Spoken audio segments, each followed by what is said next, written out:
Let me get straight to the point on Syria, which you spoke passionately about, and you mentioned a poisonous mix.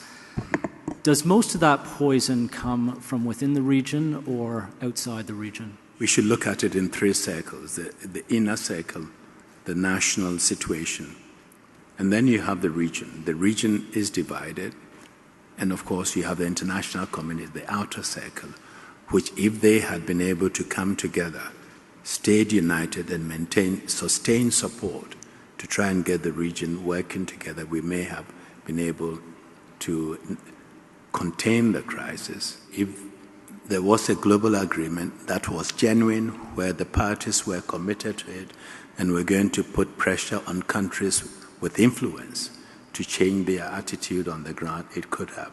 You talk about international will, but really it's Russia and the United States who's being more difficult.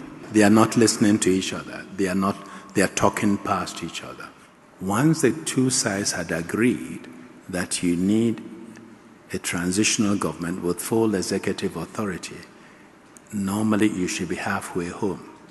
The West at that point was saying, Assad must leave first, ab initio. He has to go, because if he's there, we cannot reform. And the Russians were saying, if he goes up front, you're going to cause chaos. Could they not have sat down and discussed how long would it take to set up a transitional government? 3 months? Would you, Russia and others, agree that once the transitional government is set up, we can work together and find a way of easing him out? This is the way I would have negotiated, rather than pointing fingers at each other and calling each other names. That's not leadership.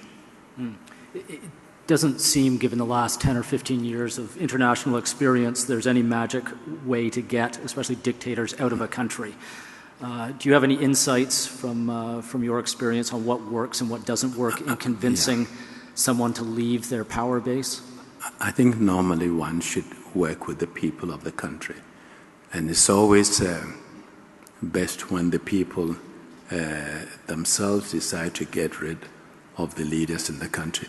Outsiders going in and trying to change regimes and remove government can be a tricky business. And it can lead to unexpected consequences, and we've seen that. The region around Syria is arguably the most difficult in the world to reach an agreement on almost anything.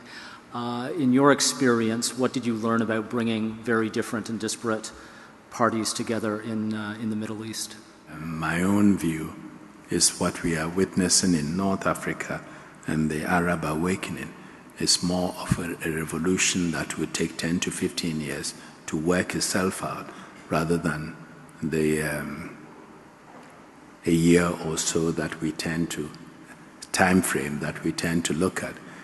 Change takes time, change has to be managed, and it's not always easy to manage it. And so some patience and wisdom will be required. However hopeless the situation seems, you need to hold on to that little glimmer of hope, that little glimmer of hope that makes you feel that you may be surprised, you can make a difference, you can and may be able to turn an individual around.